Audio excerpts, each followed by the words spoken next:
కళ్యాణ్ కావ్యకి శ్వేత గురించి చెప్తూ ఉంటాడు. వాళ్ళిద్దరూ రాజును శ్వేత క్లాస్మేట్స్ వదిన, నేను వాళ్ళ జూనియర్ని.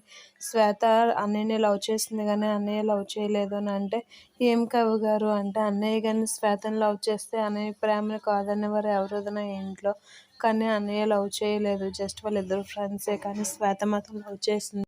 అన్నయ్య లవ్ చేయకపోవడం వల్ల వాళ్ళిద్దరు ఫ్రెండ్స్గానే ఉండిపోయారని కావ్యకి కళ్యాణ్ చెప్తూ ఉంటాడు. మరి కళ్యాణ్ ఇప్పుడు శ్వేత ఎందుకు మళ్ళీ మీ అన్నయ్య జీవితంలోకి వచ్చింది, జీవితంలోకి వస్తే పర్వాలేదు, కాపురంలోకి వస్తేనే ప్రాబ్లం అని అంటూ ఉంటుంది. దానికి లేదు వదిన, శ్వేతకి పెళ్ళి అయిపోయింది వేరే అతనితో, అతనికి శ్వేతకి ఏదో ప్రాబ్లమ్స్ ఉన్నాయని అన్నయ్య ఒకసారి అన్నట్లుగా ఉంది. మేబీ ఆ ప్రాబ్లమ్స్ వల్ల తనకి హెల్ప్ చేస్తున్నాడు అయి ఉండొచ్చు, అంతకుమించి మీరు ఎక్కువ ఆలోచించకండి వదిన, అన్నయ్య ఎప్పుడు మీకు మోసం చేయడని అంటూ ఉంటాడు.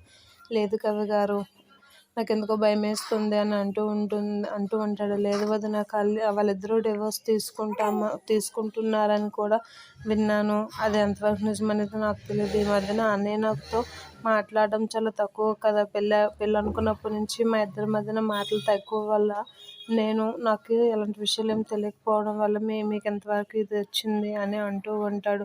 శ్వేత వాళ్ళ ఆయనకి డివోర్స్ ప్రాబ్లమ్స్ ఉన్నాయి, వాటికి హెల్ప్ చేస్తున్నాడు అన్నయ్య అంతే, అంతకుమించి మీరు ఎక్కువ ఆలోచించకండి, వాళ్ళిద్దరి మధ్యన ఏటి లేదు అని అంటూ ఉంటాడు. ఆ మాటలకి కావ్య అయితే, ఏమో కవి గారు, మీరు చెప్తుంటే కొంచెం ధైర్యంగానే ఉంది కానీ నా కళ్ళు చూసినవి నేను నా మనసుకు చెప్పుకోలేకపోతున్నాను అని అంటూ ఉంటుంది కళ్యాణ్తో కావ్య.